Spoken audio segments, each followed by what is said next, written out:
Hello viewers, film নিউজে সকলকে স্বাগত জানাই। চলে এসেছি আবার একটি নিউজ নিয়ে। প্রধানমন্ত্রী শেখ হাসিনার সঙ্গে সৌজন্য সাক্ষাৎকার করলেন শর্মিলা ঠাকুর।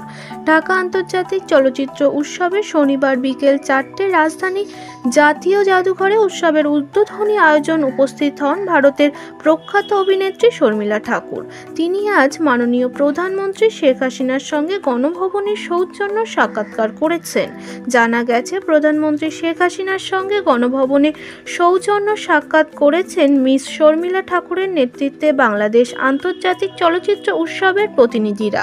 শর্মিলা ঠাকুরের সঙ্গে ছিলেন অভিনেত্রী মমতা শঙ্কর, স্বস্তিকা মুখার্জি ও পরিচালক অভিজিৎ সহ আরও অনেকে। ঢাকা আন্তর্জাতিক চলচ্চিত্র উৎসবে শাহবাগের জাতীয় জাদুঘরের বঙ্গমাতা শেখ ফজিলাতুর মেছা মুজিব অডিটোরিয়ামে প্রদর্শনী হবে স্বস্তিকা মুখার্জির বিজয়ের পরে। এই সিনেমাটি দর্শকের সঙ্গে ভাগ করে নেবেন স্বস্তিকা। গতকাল ঢাকায় পৌঁছেছেন অভিনেত্রী মমতা শঙ্কর ও পরিচালক অভিজিৎ। তারাও থাকবেন প্রদর্শনীয় সময়। 20 জানুয়ারি থেকে শুরু হওয়া এই উৎসব 28 জানুয়ারি পর্যন্ত চলবে।